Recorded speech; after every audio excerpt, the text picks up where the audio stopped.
Om Namo Bhagavate Vasudevaya. Reading from Srimad Bhagavatam, 3rd Canto, 28th chapter, entitled Kapila's Instructions on the Execution of Devotional Service, text number 36. Sopyetaya charamaya manaso nivritya tasmin mahim navasita sukha dukkha bhakye हेतुत्वमप्यसति कर्तरि दुःखयोर्यत्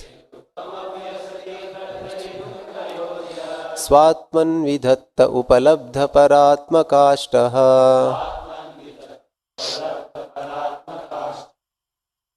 Translation and purport by His Divine Grace A.C. Bhaktivedanta Swami, Srila Prabhupada. Translation.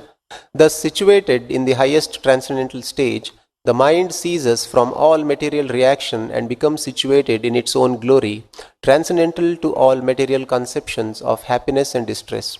At that time, the yogi realizes the truth of his relationship with the Supreme Personality of Godhead. He discovers that pleasure and pain, as well as their interactions, which he attributed to his own self, are actually due to the false ego, which is a product of ignorance. Purport by Srila Prabhupada. Forgetfulness of one's relationship with the Supreme Personality of Godhead is a product of ignorance. By yoga practice, one can eradicate this ignorance of thinking oneself independent of the Supreme Lord.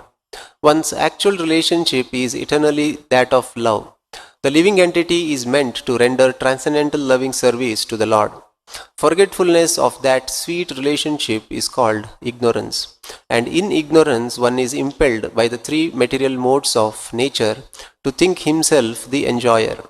When the devotee's mind is purified and he understands that his mind has to be dovetailed with the desires of the Supreme Personality of Godhead, he has attained the perfectional transcendental stage, which is beyond the perception of material distress and happiness.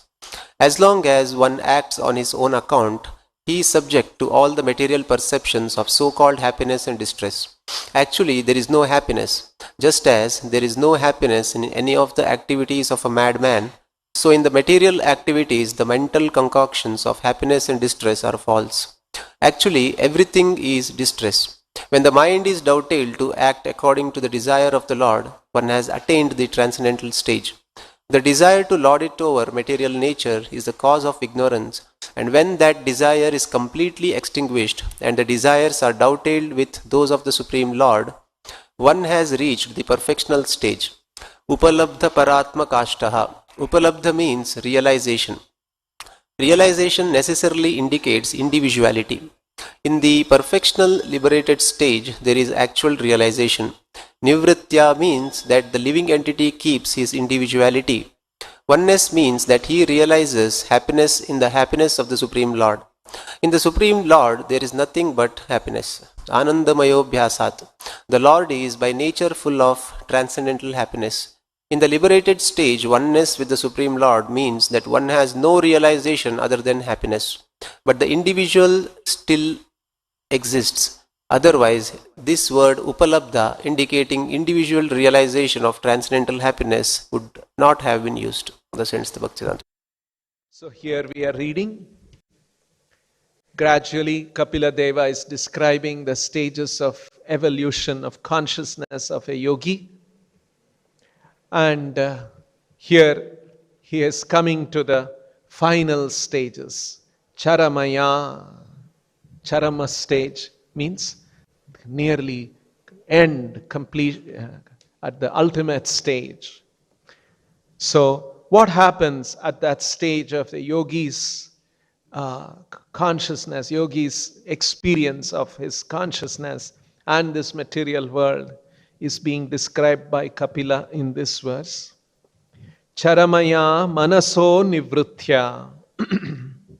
In that stage, finally the mind ceases. Of course, it does not mean mind stops functioning, as many philosophers wrongly think. The mind stops thinking materially. So, Mind ceases means mind ceases all material thoughts, material desires, material conceptions. All of that is completely uprooted. So, charamaya manaso nivritya. Tasmin, in that stage, mahimnya avasitaha. Mahimni avasitaha. He resides or he is situated in his own glory. Mahimni. Now he has understood what is his position. And so, tasmin mahimni avasitaha. And when he is situated in that stage, in his own glory, in the glory of the spirit soul, how does he experience this material world? Sukha dukkha bahye. He is bahya, outside of all conceptions of sukha and dukkha of this material world. And hetutvam-apyasati kartari dukkhayoryat swatman vidhatta. So all along in his life, he realizes swatman vidhatta. He had attributed his own experiences. Now I am happy, now I am suffering. All of those kind of dualities he was experiencing, which he had attributed swatman vidhatta, dukkhayor. Now he understands its cause, hetutvam asati kartari. It was all a result of kartari. It is false ego that gives the sense of kartari, that gives a sense of I am the doer.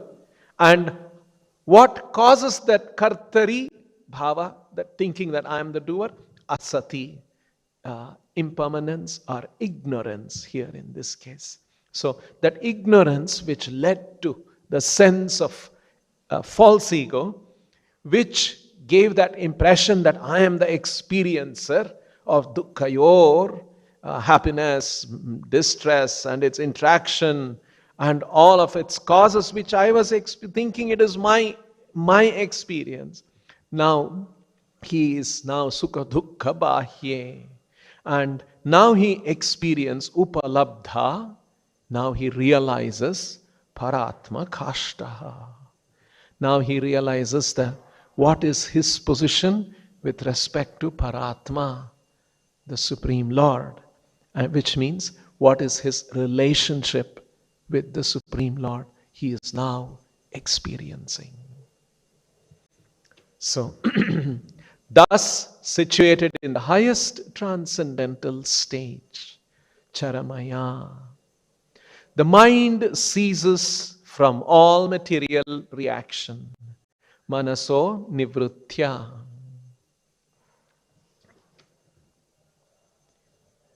And becomes situated in its own glory. Tasmin mahimni avasitaha. Transcendental to all material conceptions of happiness and distress. Sukha dukkha bahye. At that time, tasmin, the yogi realizes the truth of his relationship with the Supreme Personality of Godhead. Upalabdha paratma kashtaha. He discovers that pleasure and pain, as well as their interactions, dukkhayor, which he attributed to his own self, svatman vidhatte, are actually due, hetutvam, are actually due to the false ego, kartari, which is a product of ignorance. Asati, kartari, hetutvam, svatman vidhatta. So, this is the kind of an experience that the yogi is going through. These are such wonderful verses by Kapila Muni's instruction. And if you just see the way Srila Prabhupada has translated this, it is something extraordinary. How nicely from the Sanskrit verse Prabhupada brings out these in simple English language, that we can all understand and appreciate. So, this is the experience of the yogi at the Charamaya stage, at the Charama stage, at the highest transcendental stage. And primarily this verse is talking about how he experiences this material world. One is that he sukha dukkha bahya, he is now transcendental to sukha and dukkha, and he also understands that the sukha dukkha that he was attributing to himself is actually caused by false ego. It was the false ego that was giving him that experience that I am the enjoyer. I am sometimes enjoying and I am sometimes suffering. But actually, the real cause is that false identification with the body, which is caused by ignorance of the soul about its own glory. Now that all of this is gone, this ignorance has been eradicated, he is tasmin mahimya vasitaha. He is situated in his true glory, and he is upalabdha paratmakashtaha. He is now experiencing that kind of a realization of his relationship with the Lord. So this is the kind of an experience the yogi is going through. And in the purport, Srila Prabhupada has very nicely described this. Hit the nail on the head, they say in English. So the experience of happiness and distress in the material world, what is it like? Prabhupada said, just as long as one acts on his own account, he is subject to all the material perceptions of so-called happiness and distress. Actually, there is no happiness, just as there is no happiness in any of the activities of a madman. So in material activities, the mental concoctions of happiness and distress are false. Actually, everything is distress. Some years ago, I remember watching at a traffic signal junction in Bangalore. I'm sure you must have also sometimes come across this kind of a thing. There's a man in badly dressed, torn dress, and a madman. Sometimes in our country, we let the madman out in the streets. And this man, madman after all, and he has seen the police and how the police controls the traffic. And so the signal lights were there. And this man, madman, and all the traffic is waiting there because it's red light. So he's showing his hand. And then after some time, the light turns green. And then suddenly now he's saying, okay, go. And then suddenly after some time, again the vehicle stops. Again he shows here. And another set of vehicles start moving. And now actually, it is not because of his stopping or allowing the vehicles are going. It is because of some other reason. Lights are there. Lights are controlled by the police. They have programmed it that way. But he is thinking, I am the one who is stopping it. I am the one who is allowing it. And when he is allowing, he is very happy. All of them are going. He is smiling. You see, this is madness. Poor guy, he doesn't realize that. He's thinking, I am the one who is letting. I am the one who is stopping. So like this, the conditioned soul, under the waves of the material nature, the modes of nature, kala, karma, happiness, distress, all of that is coming and going. And the living entity is not aware of all this. He thinks, I am the doer, I did this, I caused this happiness, I am the one who deserves all of this credit. Or sometimes distress comes, oh my God, what happened? And he suffers. All of this experience is like that of a madman. So when a madman is feeling very good, oh, the traffic is all moving and he's smiling. Is there any meaning to his happiness? Actually, there's no meaning to his happiness. He's mad. He doesn't know what is reality.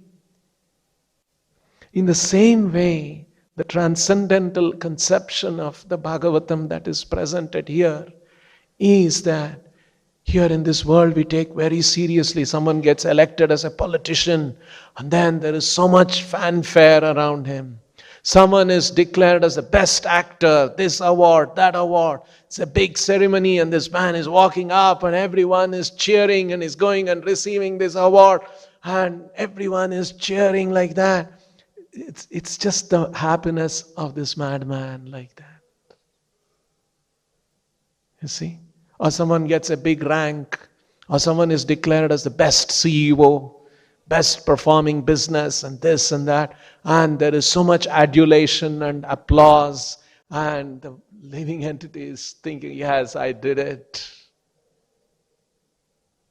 Actually, it will just be gone in a matter of time, swept away with time, all these so-called success and all of these adulations, everything will be gone in no time. But the living entity, under the impression of the false ego, thinks that this is happiness. That is why the transcendental conception of life makes us become indifferent to all of these glorifications. Actually, is supposed to make us indifferent to all of this glorification. What is the meaning in this happiness, in this joy of this material world? That is why Krishna explains how his devotees perceive this world. Where in the Bhagavad Gita, he's saying, this is how a devotee becomes dear to him, or a devotee who is dear to him has these attributes and these qualities. In the 12th chapter, Krishna is saying, Anapekshaha shuchirdhaksha udasina gatavyataha. Anapekshaha, he is indifferent, neutral. Sometimes success may come, sometimes failure may come, he is indifferent. Anapekshaha shuchirdhaksha udasina. Udasina means also don't bother. Udasina gatavyataha, and no distress touches him. Because he has understood all this material world, happiness, distress is like the perception of happiness and distress of a madman. What is this big deal? So, udasina gatavyataha. Sarvalamba paritya. A devotee who is not dependent on ordinary course of activities, who is expert, pure expert, without cares, free from all pains, and who does not strive for some result, is very dear to me. So, udasina becomes indifferent to this material world of happiness. For the materialists, this pursuit of happiness is so big, so important. Their whole life they are giving to that. And a devotee realizes this is just meaningless. Now, so this is how a devotee, a yogi, sukha dukkha bahya. He is outside of all these. He's not perturbed by these things. Sukha dukkha bahya udasina. Now, this is how a transcendentalist, a devotee, feels. Now, it's very interesting. Krishna describes how he feels about this material world. The Lord is also watching this material world. Someone is glorified, got the best actor, Oscar award, this, that. And how is the Lord watching that happening? All those kind of events that are happening, politician getting elected and this and that. How is the Lord looking at that? Krishna describes that in the Bhagavad Gita. Nachamam thani karmani nibadhanti dhananjaya udasinavad asinam asaktam teshu karmasu. Krishna's attitude towards this also, udasinavat asinam. How is Krishna situated? Looking at all of these things, it's all happening under his direction. Maya dyakshena suyate, prakriti suyate, sacharachara. It's all happening under his direction. But he's udasinavat asinam. He is also indifferent to it. Because this is just a play. Sometimes parents watch children and they're doing some, with the toys, something, and some in their game, something has become success and everyone is happy there. Some of the one doll's birthday they are celebrating, children after all. And then they're happy, this is this child's birthday, this doll's birthday. What do parents look at? Udasina, asina. Children after all. There's no birthday, there is no nothing, it's just they're playing like that. Udasina. Now, very interestingly, Prabhupada explains this in the Bhagavad Gita, in the purport of the Bhagavatam. Different perspectives of the world exist, right? That's what people say. Oh no, that's his perspective. This is his perspective. This political party has one perspective, another political party has another. All these kind of different perspectives people talk about. Philosophers have perspectives. Now, Prabhupada says, Krishna consciousness or the Krishna conscious perspective is the same as the perspective of the Lord. Imagine this world of plethora of perspectives. Everyone is having different, people are having different perspectives about the world and how they look at it. What is this universe? What is happening in this world? How we should act, how we should not act. These are all relative perspectives of so many people. There is one perspective the Lord has, and that perspective is the perspective that we learn in Krishna consciousness. And we see that how the devotee, the Lord is udasinavat asinam. The devotee is also about the material world, udasina. So we can see there is perfect alignment with the Lord's thinking and the devotee, the yogi's thinking.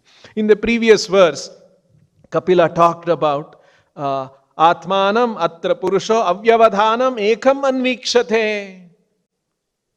He experienced oneness with the Lord. And Prabhupada was saying, experience of oneness doesn't mean you have to lose your individuality. The Lord is udasinavat asinam. The devotee is also udasinavat. He is indifferent. This is the meaning of oneness. Not losing into, that's a very silly idea. That yes, you become one means you become individuality itself you lose. That's not, that conception doesn't have depth at all. Whereas the Vaishnava conception, oneness, it is actually not by losing individuality. It is by aligning ourselves with the thinking and the perspectives of the Lord. Then the minds have become one. That is the kind of a oneness that is being talked about. Now, when the living entity is in this kind of a, Kapila Deva is saying, asati kartari. He is under the influence of false ego caused by ignorance. Asati kartari. When he is in that stage, like a madman. The madman, he is under the influence of some madness. Something has happened to his brain. Unfortunately, he is in the state of that madness. He cannot think properly, he cannot act properly, he cannot look at things, understand properly. So, in that state, how can he ever understand the transcendental position of Krishna, who is Krishna, all of these things? Recently, one folk boy asked a question, an interesting question. He asked, Prabhu, can the living entity know Krishna without the help of Vedic literatures? See? Without the help of Vedic literatures, can we know Krishna? Actually, it is not possible. Maya mugdha jiva nahi swatha Krishna gyan. When the living entity is Maya mugdha, captivated, enchanted, charmed, victimized by Maya, the illusory energy, Jiva swataha Krishna Gnan cannot understand Krishna. Jivere krupaya kaila Krishna Veda Puran. So what is the position of the living entity? So jivere krupaya, out of compassion for the such living entities who are mad in this material world, for them, for their benefit, kaila Krishna Veda Puran, Krishna Kaila Veda Puran. Krishna has presented in the form of his incarnation of Vyasadeva, Veda Puran. He has presented the Vedic literatures. Through the Vedic literatures, we can understand. Without the Vedic literatures, we can get some hint. When you see order, when you see all these things in this world, looks like there is some higher order creator. There is somebody who is designer, because you see design in this world. So there is it looks like, it points out. But actually, if you want to know what is the nature of the designer, you cannot know on your own. By speculation, we cannot know. That's why the Bhagavatam says, Gnane prayasa udapasya namanta eva. One has to end gnana prayasa, this kind of speculation. Let me understand what is this truth by my own. Gnana prayasa udapasya namanta eva. So this is the actual position of the living entity. And then another interesting point that Kapila has brought out is Mahimni avasitaha. He is situated in his true glory. What is the glory of the living entity? The glory of the living entity is that he is connected to the Supreme Lord. Prabhupada explains that I remember I used to have one classmate in college, and we used to meet sometimes, and then invariably we used to tell that, you know who he is? He is the great grandson of Sir M. Vishveshwaraya. And he would feel, I don't think I'm an ordinary man. He was actually the great grandson or some descendant of Sir M. Vishveshwaraya, who is a very respected man and very big man in our state, in our country. So he would feel. So when you feel you are connected to a very big man, so far I was thinking I'm an ordinary man. No, I'm connected to a big man.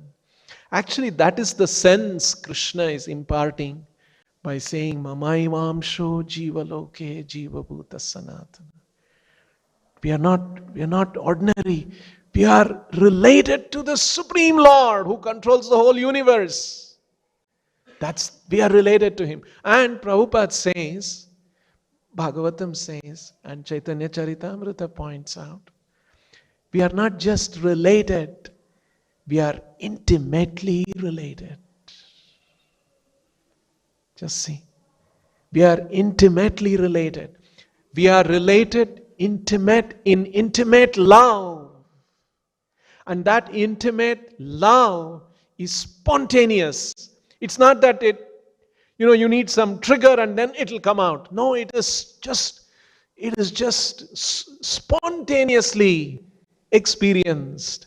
And that intimate, loving, spontaneous relationship is sweet.